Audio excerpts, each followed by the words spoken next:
Good afternoon. I am Andrea Chisholm with the Midday News for this Thursday, November 7. A special welcome if you're watching on onespotmedia.com. Investigations are intensifying into the operations of the Kahali Yahweh religious group in Norwood, St. James.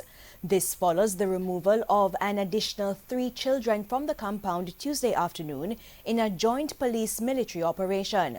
The investigations will be led by the Child Protection and Family Services Agency. TVJ's O'Shane Masters reports. It's still early days yet in ascertaining what the real issues are surrounding the removal of several children from a compound which is a site of a religious group in Norwood, St. James. In this video, we see children being taken away from the compound by members of a Jamaica Constabulary Force and the Jamaica Defense Force. It's understood that force had to be used by the security personnel as the members of a religious group tried to block them from taking the children. They padlocked the gates and used their bodies as barriers to prevent the removal of the children. It's the second time that police personnel have removed children from the premises. Children's advocate Diane Gordon Harrison says there are a number of unanswered questions surrounding the activities on the compound. Concerning the activities that the children who are on the compound were exposed to and in fact what they are involved in. So from that perspective, the OCA is watching very closely. We noted that the police met a bit of resistance but have managed to extract a total of 6 children based on my information so far.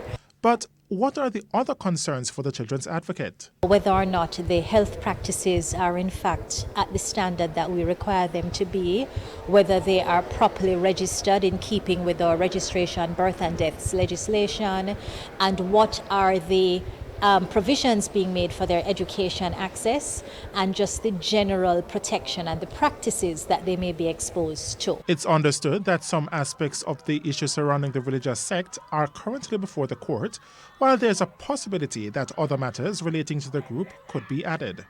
And so we are seeing and ensuring that the best interests of the children who were removed is in fact preserved, and really probing the matter to get a full understanding as to what exactly are all the circumstances attending on the Norwood compound. In relation to possible cases of child trafficking from the location, Mrs. Gordon Harrison says it's something that would have to be questioned as they carry out their investigations. O'Shane Masters, TVJ News. Meanwhile, the Jamaica Council of Churches is expressing outrage over the alleged abuse of children by members of the Kahali Yahweh Church. Council President Reverend Gary Harriott is also calling for swift action by the police to bring the perpetrators to justice. TVJ's Shamela Pullen reports. Many Jamaicans have been left in shock and disbelief following news that 6 children were being held on the Kahali Yahweh compound in Norwood, St. James in undesirable circumstances. It's reported that the children, including a pregnant 16-year-old, were subjected of different forms of abuse. Allegations of human trafficking are being investigated by the authorities.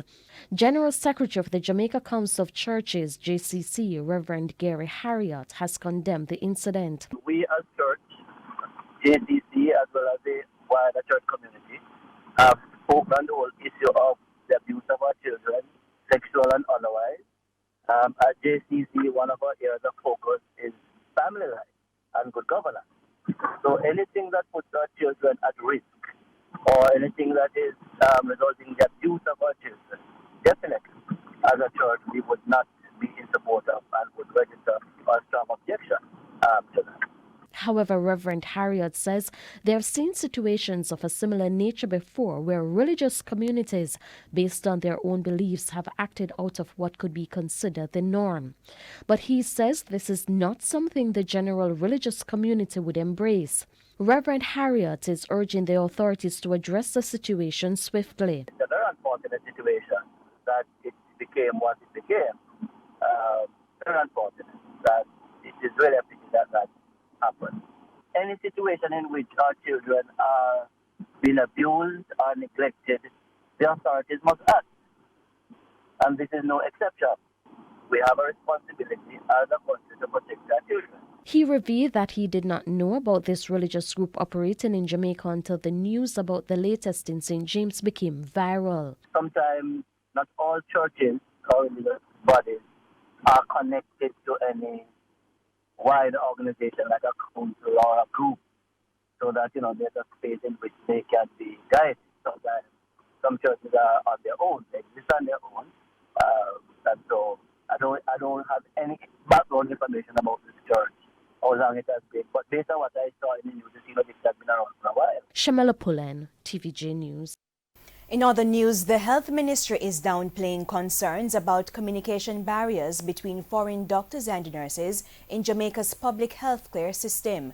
Health Minister Dr. Christopher Tufton says the benefits of the foreign healthcare workers far outweigh the concerns. The language barrier between local and overseas doctors and nurses from Cuba, Burma, and India continues to be a problem for not just nurses, but also Jamaicans accessing care in the public health system. On Monday, President of the Nurses Association of Jamaica, Carmen Johnson, highlighted this as a major concern, saying misunderstandings arising from failure to adequately communicate with Jamaican patients could be life-threatening. However, Health Minister Dr. Christopher Tufton thinks it's not as much of an issue as the NAJ puts it. The relationship that we have with Cuba, where we benefit primarily from nurses who are recruited to work temporarily here in our public health system, has done far more good than any challenges around language that would have been cited. Dr. Tufton admits the language skills of the foreign medical personnel can be improved, and it's something the ministry is looking at. But he asserts that the benefits far outweighs the concern. But let us not forget that the contribution that the nearly 300 or so medical practitioners, primarily nurses, make in our public health system is sufficiently significant that if they weren't here, we would have many, many more challenges. So I don't think the language issue is such an issue that it should take away from the significance of the contribution that they have made whilst they're here. The health minister says the foreigners are usually given language training in Jamaica. We send a team to Cuba to be a part of the recruitment. We make the selections.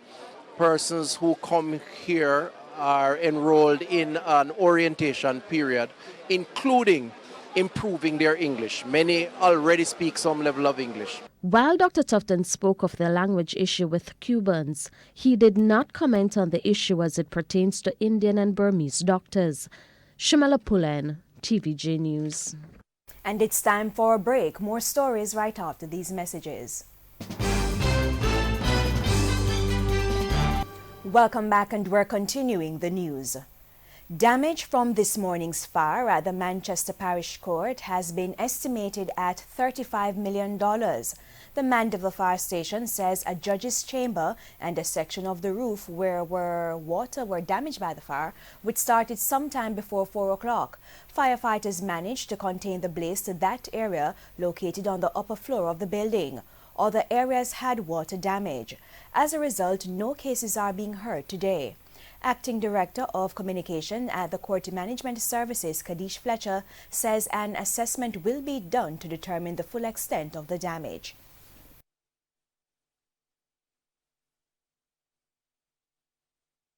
In terms of files, which I'm sure persons would be concerned about, those files were not in that area. It will definitely have a significant impact on our proceedings for today. All matters that were set for today will be adjourned as we allow the fire department to conduct their assessment. We have significant water damage from the department trying to put out the fire. So those things, the building has to be cleaned up, or the area has to be cleaned up. We're encouraging all persons who had matters set for today to contact the court starting tomorrow, or to contact the court management services to get an update on when those matters will be rescheduled. The cause of the fire is yet to be determined. The $400 million fraud case involving the Manchester Municipal Corporation is slated to continue tomorrow at the Parish Court. Chief of Defense Staff at the Jamaica Defense Force, Lieutenant General Rocky Meade, says the biggest threat facing the Caribbean is organized criminal networks. He made the remarks at a press conference on Wednesday at the headquarters of the Jamaica Defense Force. General Meade told journalists that the JDF is getting external help to deal with the threat on a phased basis.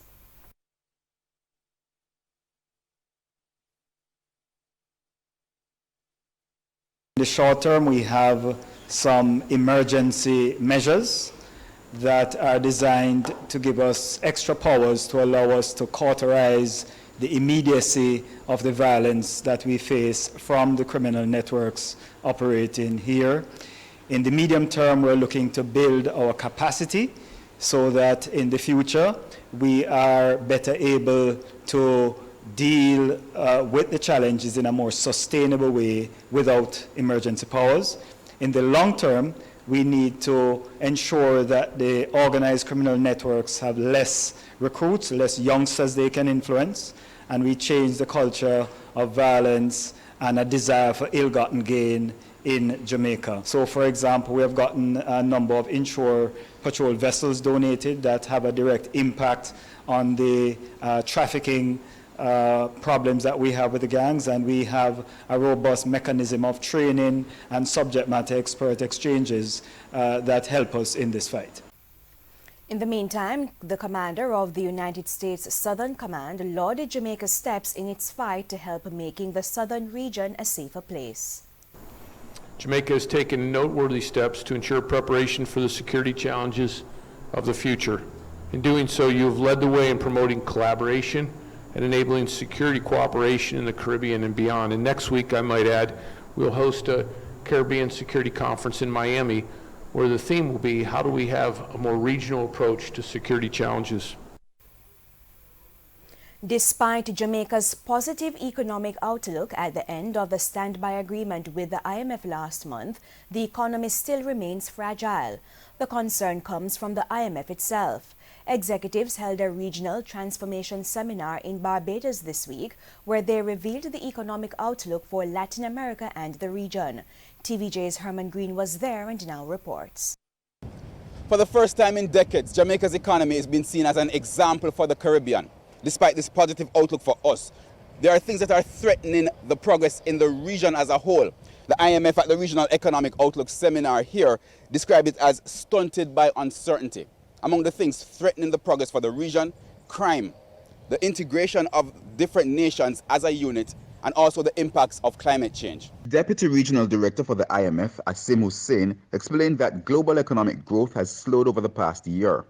Trade with larger economies, including the United States, that are experiencing this slowdown has added to the region's social and environmental threats, weakening the Caribbean's growth. A tentative pickup is projected for 2020, but it will be, at least the way we see it today, significantly weaker than we saw it, say, as recently as 6 months ago. Downside risks dominate. Among these downside risks, domestic policy uncertainty and natural disasters, including hurricanes and floodings. Now we spoke with Dr. Nigel Clark and head of the Central Bank, Richard Biles, who are here at the seminar. This is their view of the progress or what can be achieved from this discussion. Jamaica is a leader in disaster risk financing. As you know, we'll be coming out with a policy on the public financial management for national disaster risk. We are mobilizing resources to help us procure instruments in international capital markets that can help protect Jamaica from the financial volatility that can come from a natural disaster event. Jamaica is very much the poster child of the IMF. The challenge we have is to continue it, because the race is not just for the swift. We have another 5-6 years to get to a really safe place.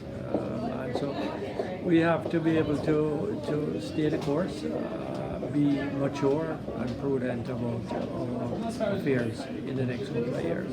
The IMF is suggesting that in the short term, countries should strike a balance between rebuilding policy space and supporting growth.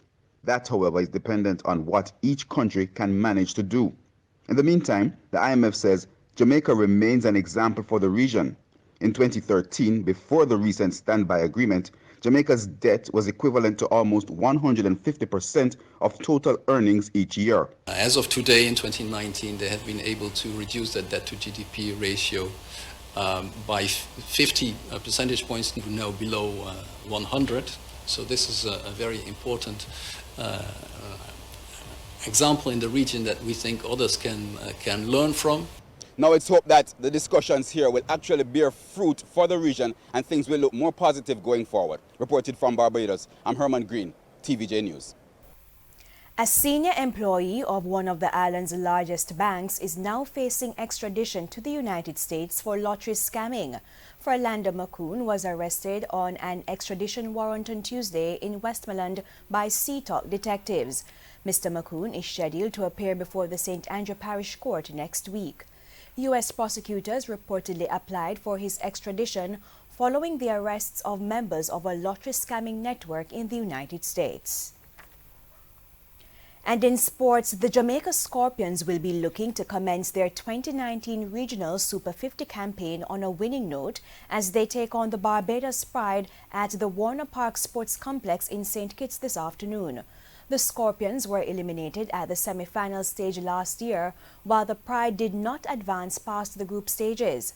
The match bowls off at 12:30 p.m. Jamaica time.